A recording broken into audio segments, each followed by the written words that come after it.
Batman and his Tibetan monk techniques, Dom Toretto rewriting the laws of physics, and Sukuna with his endless binding vows. These are characters with some of the thickest plot armor in the history of fiction, but what if I told you that they don't hold a candle to the real-life people we are about to discuss in this video? Real men and real women who had plot armor in real life. Let's get into it. Since we are at the peak of the World Cup, I thought it would be fitting for us to kick off with some good old soccer. But with the US being brutally knocked out, even with the president on their side, I think I am going to call it football from now on. Anyways, 10 days before the 1992 European Championship kicked off, Denmark wasn't even in the tournament. They'd failed to qualify and were enjoying their vacation without a care in the world. Then Yugoslavia got thrown out over the outbreak of civil war, and UEFA called Denmark and told them, "Pack your bags, you're in." They basically had zero prep time, and they were not physically or mentally ready to compete at the Euros. On top of that, Danish football didn't have a single professional club until 1986, 6 years before this tournament. Before Euro 92, Denmark had qualified for exactly one major tournament in its entire history and got knocked out in the semifinal that time. Their best player, Michael Laudrup, missed the whole tournament over a dispute with the coach. Denmark wasn't some sleeping giant finally waking up. They were a part-time football nation getting a phone call and being told to show up to the biggest European football tournament in a week and a half with no prep time. But with the power of friendship, they went toe-to-toe against some legendary football nations and came out on top. We're talking England, France, and the Netherlands, the reigning European champions, stacked with Ruud Gullit, Marco van Basten, and Frank Rijkaard. In the final, they faced a newly reunified Germany, the reigning World Cup champions, and beat them 2-0.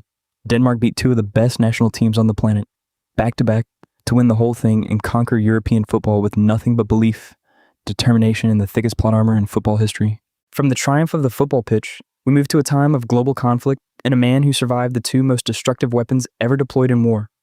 On August 6, 1945, a marine engineer named Tsutomu Yamaguchi was on a business trip in Hiroshima for Mitsubishi Heavy Industries.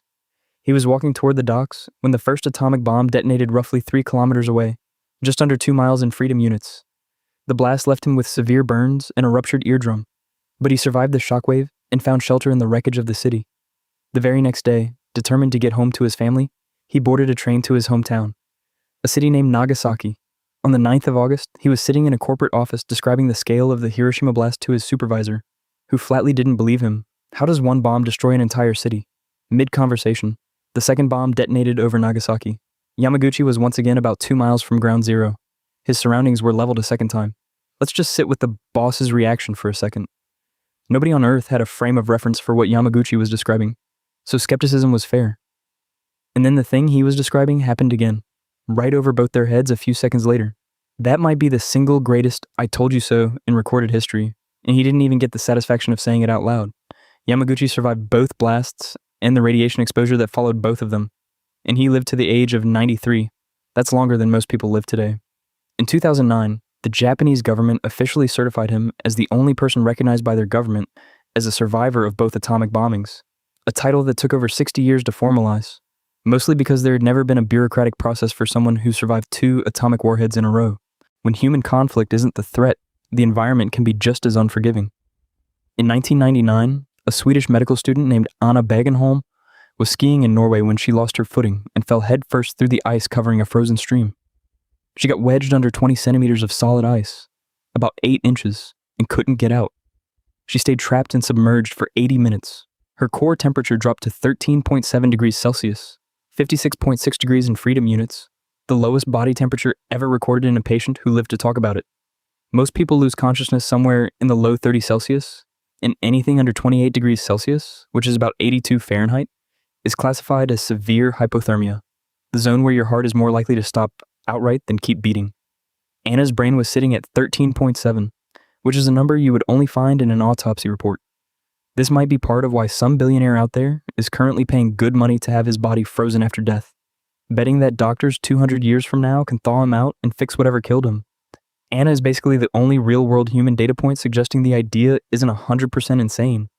And look, I already know there's a guy in Norway or Finland watching this right now thinking, "I could tank that. I felt worse walking to the mailbox." No, you couldn't. You would die. This was one extremely specific, extremely rare set of medical circumstances that doctors still study today, because they don't fully agree on why it worked. When rescue teams pulled her out, she had no pulse and no detectable breathing. But because her brain had cooled so fast, its oxygen demand had dropped close to zero, and that gave the doctors just enough time to bring her back to life. Using a heart-lung bypass machine to slowly rewarm her blood, her heart restarted after roughly 9 hours of treatment. She made a full recovery and later became a doctor herself in the exact branch of medicine that saved her life. If you've got thalassophobia, this is your warning to skip ahead a few seconds, because we're going into the open ocean now, and it does not care about you. In November 1942, a Chinese merchant sailor named Poon Lim was aboard a British ship when it got torpedoed by a German submarine in the South Atlantic. Everyone else aboard died, but he didn't. He made it onto a wooden raft about 2 meters across, roughly 6.5 feet, basically a glorified pallet, and that became his entire world. The ocean he was floating on can kill you in more ways than almost any environment on the planet. Drink the water around you and your kidneys start shutting down. South Atlantic storms can flip boats many times the size of his raft, and anything with fins below the surface treats a stationary object on the water as a dinner bell. It's basically an alien planet, except the aliens have teeth and the atmosphere is made of salt water. His food and water ran out in less than a month. That's usually where the story ends. Instead, he rigged the raft's canvas cover to collect rainwater. He pried a nail out of the wooden planks and bent it into a fishing hook. When sharks and larger fish circled, and they circled constantly, he caught and ate them raw. During the dry stretches, he drank the blood of seabirds he managed to catch with his bare hands. He was out there for 133 days, before fishermen off the coast of Brazil finally spotted him in April 1943. He lost about 20 pounds and stood up and walked off the boat unassisted. His 133 days is still the longest documented solo raft survival at sea, a Guinness-recognized record that hasn't been broken since. Here's the most famous, impossible survival story of them all. In January 1972, a 22-year-old Yugoslav flight attendant named Vesna Vulovic was aboard JAT Flight 367 when an explosion tore the plane apart mid-air, and the wreckage came down near Srpska Kamenice, Czechoslovakia. For decades, this has been repeated online as the highest fall ever survived without a parachute, officially logged by Guinness World Records at 33,330 feet. She was pulled from the tail section with a fractured skull, broken legs, and a crushed vertebra, and eventually recovered enough to walk again. Several investigative journalists, most notably a 2009 report from the German magazine Der Spiegel, have argued the official altitude was fabricated. Their case is that the plane was actually brought down by a bomb at a much lower altitude, closer to around 2,600 feet, and that Yugoslav authorities under Tito inflated the fall height in the official record to steer attention away from a bombing investigation during a politically sensitive era. Vulovic herself always said she remembered nothing after boarding, so she could never confirm either version. Guinness has never revoked the record, and nobody's definitively proven it either way. If you ask me, the controversy surrounding the figures doesn't make her survival story any less remarkable. In fact, it makes her story that much more interesting because we may never truly know how thick her plot armor actually was. In November 1912, Australian geologist Douglas Mawson led a 3-man sledging party deep into uncharted Antarctic territory, hauling scientific equipment by dog sled across ice. 311 miles from base camp, his companion Belgrave Ninnis, walking ahead with the sledge carrying almost all their food, their tent, and their strongest dogs, vanished. The snow bridge beneath him had given way. Mawson and his other companion, Xavier Mertz, found the crevasse, over 150 feet deep, and called down into it for 3 straight hours. Nothing came back. Ninnis was gone, and so was almost everything they needed to survive the 300-mile walk home. With no food left, they started eating their remaining sled dogs, livers included, not knowing at the time that dog liver contains dangerously high concentrations of vitamin A. Both men developed a poisoning that made their skin peel off in sheets and their hair fall out in clumps.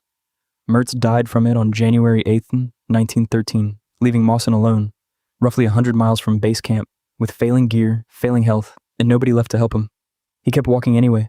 At one point, he fell through a crevasse himself, and he slowly made his way back to the surface to continue his impossible journey. His boots were falling apart, and the skin was peeling off the soles of his feet. He kept walking anyway. 10 days from base camp, weakened and half-starved, he got caught in a blizzard and had to shelter in a cave he carved into the ice with his bare hands. For nearly a week he stayed there before he could move again. When he finally reached camp, he was close enough to see his ship, the Aurora, already sailing away without him. He'd missed it by a matter of hours and ended up spending an entire additional year stranded in Antarctica before another ship could retrieve him. Mawson came home a national hero, was knighted in 1914, and spent the next several decades as a professor of geology at the University of Adelaide, a post he held until 1952. In 1929, 17 years after nearly dying on the ice, he went back to Antarctica to lead an entirely new expedition. He lived to 76 and appeared on Australia's $100 note for over a decade. He survived a 100-mile walk through the most hostile place on Earth and spent the rest of his life as one of the most decorated scientists his country ever produced. All these stories are remarkable in their own right. These are just a few instances of real-life plot armor I could find. Although, I think that you having made it this far in your life is a testament of how much plot armor you have had in your lifetime. And I would love to hear about all the times when you realized that you, or someone you know, actually has plot armor in real life. While you're at it, don't forget to like, comment, and subscribe.